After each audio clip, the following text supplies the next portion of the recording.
My name's Gavin. I live on the second floor of a modest and mostly quiet apartment building with my wife, Becca, and our 2 kids. Liam, who's 7 and obsessed with dinosaurs, and Ava, who's 5 and lives in a constant state of sparkle. Life here would be perfect if not for one thing. Or, more precisely, one person. Marge. Marge is the annoying old woman that made our lives miserable. Marge from Unit 3B, who somehow believes our building is her personal kingdom, and we are merely her reluctant staff. I could write a book about her and her antics, but nobody has the energy for that. Marge is the type of neighbor who leaves post-it notes on your door because your child walked too loudly at 2:30 p.m. on a Sunday. She once knocked on our door to scold Becca for shaking out a towel on our own balcony, claiming the wind might carry dust particles onto her plants she keeps in our shared hallway as if it's her private sunroom. There's an old rolling cart in the hallway, parked like it belongs there. A cracked crate full of empty glass bottles sits next to it, along with 2 mismatched plant stands, one always leaning to the side like it's exhausted from pretending to be useful. Marge treats that shared space like it's a private extension of her apartment, a storage unit that she's somehow entitled to. One afternoon, Ava tripped over one of the stands while racing ahead to press the elevator button. She scraped her palm and blinked back tears, and Becca, trying to keep the moment light, mentioned it to Marge in passing. "I just wanted to give you a heads up, Marge. My daughter fell over one of the pots out there," she'd said gently. "Maybe we should move them to the other side, where nobody can trip over them." "Well," the old woman said, not blinking. "Maybe your daughter should learn how to walk better." "I'm not rearranging anything, girl." I still remember the way Becca's smile faltered, just a little. That was strike 1. Strike 2 came a week later, when a notice appeared in our mailbox. Marge had filed an official complaint with the Homeowners Association. The crime? Liam riding his scooter in the parking lot on a Saturday morning. Someone could get hurt, she wrote on the form. Or I might be inconvenienced and unable to get to my car. At my age, that's unacceptable. That remark hit me like a punch to the teeth. Her comfort mattered more than our son's joy. Strike 3 was louder.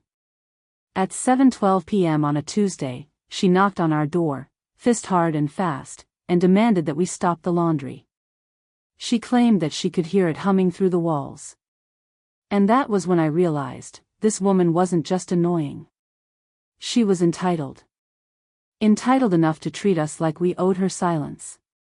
Like our family had to make itself smaller to keep her comfortable. And I was done with that. It started at the mall. The 4 of us had braved the Saturday crowds for some back-to-school shopping, the kind that always sounds simpler in theory than it ends up being. We'd promised the kids a mall trip in exchange for their cooperation, try on new shoes without a meltdown, and there would be pretzels and juice boxes waiting. The bargain mostly held. We were tired, though, the kind of tired that's settled into your shoulders and doesn't leave until you've had a good sleep. My arms were full of shopping bags, their plastic handles biting into my fingers as we crossed the lot. Becca was working her usual magic, managing to steer both kids toward the car while fielding overlapping questions. Ava wanted to go back for sparkly color pencils. Liam was still fixated on the logic of whether a T-Rex could realistically fit in our SUV. "Maybe on the roof, Mama?" he asked. "We can give him a blanket so he doesn't slide." We finally made it to the car, that sweet relief of being almost home. I loaded the bags into the trunk while Becca leaned into the back seat to buckle Ava into her booster. I heard her soft voice reassuring our daughter, who was drooping with sleep and muttering about pink pencils, while Liam climbed in beside her, still mid-sentence about dinosaur limb ratios. That's when it happened. A sharp, aggressive honk cracked through the air. I straightened, startled. Another honk followed before I had even located the source. I turned to see a beige sedan idling behind us, blinker flashing with impatient fury.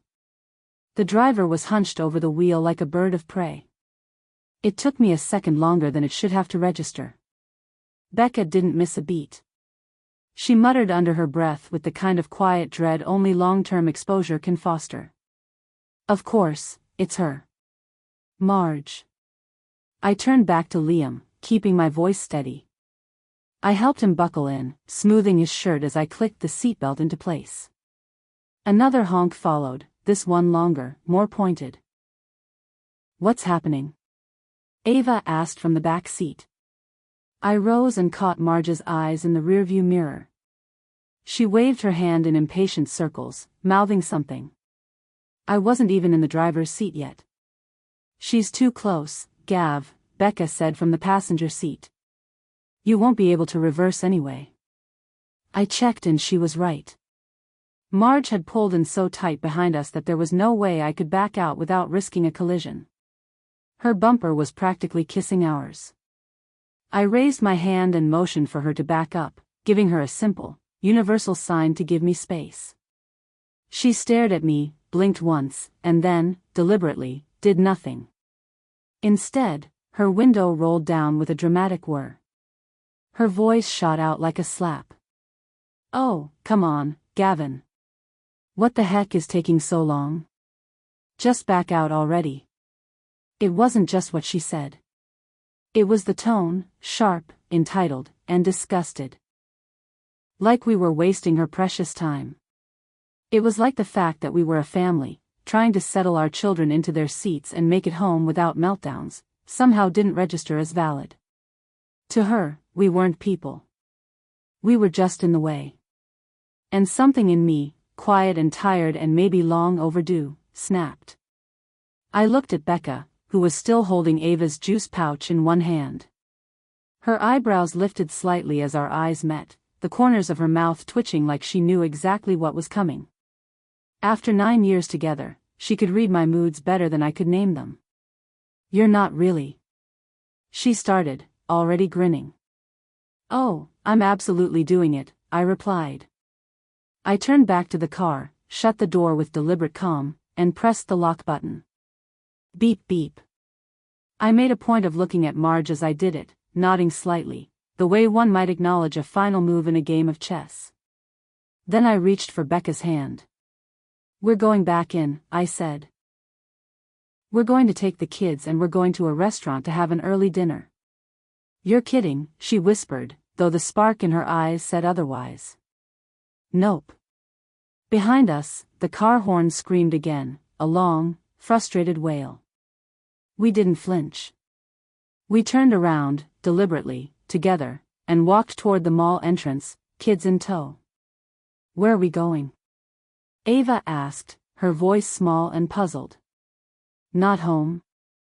We're just stretching our legs, baby, Becca said. And getting some food so that Mama doesn't have to cook. Let's go find something cheesy and messy, I said, nudging Liam's shoulder. How about some pizza? Are you serious? Marge bellowed.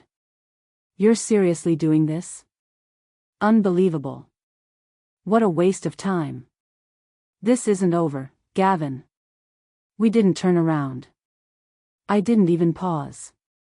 We rounded the corner and found a free table in the food court. I went to get a pizza, leaving the kids with Becca. They'd gotten a second wave of energy and couldn't wait to dig into the greasy of the pizza. I think I love you a little more today, Becca smiled, opening the box. I stood, stretched like I'd just taken a nap, and this time, when I backed out the car, there were no impatient people waiting. It wasn't about the parking spot. It was about the principle. It was about the years of being told, subtly, constantly, that our family was too loud, too messy, too inconvenient for Marge's perfect little world. That our joy, our kids' laughter, our laundry cycles somehow disrupted the sanctity of her routine. And you know what? No more. We got home later that afternoon. I half expected a new post-it on our door, something scrawled in red ink with words like disrespectful or immature. But there was nothing. For the first time in a long while, it felt peaceful. And since that day, Marge doesn't make eye contact anymore. She doesn't complain about the hallway or the laundry or Liam's scooter. She's quieter now. Distant. Like she finally realized that she doesn't hold court over our lives. She even moved her rolling cart inside. Petty? Maybe. Sometimes being petty is just another way of setting boundaries. That parking lot was more than a space. It was a line in the sand. And finally, we'd drawn ours. But then, about 2 weeks later, I saw her again. Not from across the parking lot but right outside our building. I had just run out to grab Liam's forgotten lunchbox from the car, and as I rounded the corner toward the lobby, I saw her standing near the entrance. Marge, hunched slightly over a brown paper bag with oil stains bleeding through the bottom. A food delivery. Indian food, judging by the smell, tamarind and cardamom and something deliciously spicy curling through the air. She didn't see me at first. She was adjusting her grip on the bag when I approached. "Evening," I said. She looked up, surprised. Her face went tight for a moment, like she expected me to sneer. I didn't. "You know, Marge," I said gently. "Your behavior that day at the mall, it wasn't just rude. It was mean.